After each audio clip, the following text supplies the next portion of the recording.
সাংবাদিক বন্ধুসকল, সৰ্বপ্ৰথমে ইংৰাজী নববৰ্ষ আৰু ভোগালী বিহুৰ আন্তৰিক শুভেচ্ছা জ্ঞাপন কৰিছোঁ। আজি প্ৰেছ বিজ্ঞপ্তিযোগে আপোনালোকক জনাবলৈ বিচাৰিছোঁ যে আমাৰ সকলোৰে শ্ৰদ্ধাৰ ৰংমিলিৰ হাঁহিৰ স্ৰষ্টা পদ্মশ্ৰী ৰংবং তেৰাংদেৱৰ 13 জানুৱাৰীৰ পবিত্ৰ জন্মদিৱসৰ সৈতে সংগতি ৰাখি বকলিয়াঘাটৰ সিংথুৰ প্ৰকাশনে 2017 বৰ্ষৰ পৰা ৰংবং তেৰাং সমন্বয় বঁটা প্ৰদান কৰি আহিছে। এইবাৰ 2025 বৰ্ষত আমি এই বঁটা প্ৰদানৰ বাবে বিশিষ্ট প্ৰকৃতি প্ৰেমী অৰণ্য মানৱ পদ্মশ্ৰী যাদৱ পায়েঙক মনোনীত কৰিছোঁ।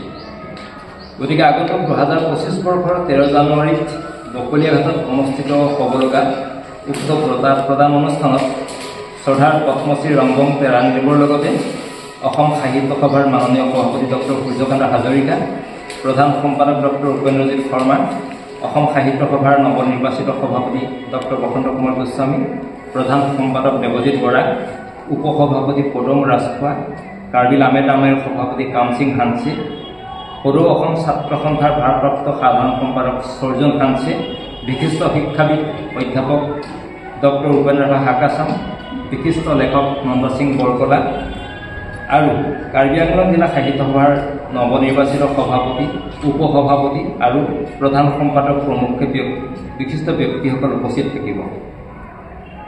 আৰু উক্ত অনুষ্ঠানতেই বকলিয়াঘাট শাখা সাহিত্য সভাই প্ৰস্তুত কৰি উলিওৱা পদ্মশ্ৰী ৰংবং তেৰাং গ্ৰন্থাগাৰ আনুষ্ঠানিকভাৱে উদ্বোধন কৰা হ'ব।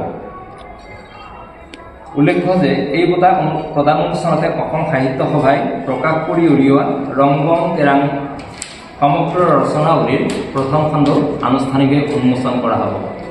আপোনালোকক অৱগত কৰিবলৈ ধন্য হৈছোঁ যে আমাৰ বিশিষ্ট লেখক মণিমন্ত শইকীয়াৰ কাইলৈ উন্মোচন হ'ব লগা শইকীয়া পুৰাণ, যিখন ৰস ৰচনা, আৰু মোৰ ভৱেন কোচৰ প্ৰবন্ধ সংকলন সময় চিন্তাৰ বাস্তৱ, এই অনুষ্ঠানতেই আপোনালোকৰ সন্মুখত কিছু উন্মোচন কৰা হ'লেও আমি আনুষ্ঠানিকভাৱে উন্মোচন কৰাৰ অন্য এটা দিহা কৰিছোঁ।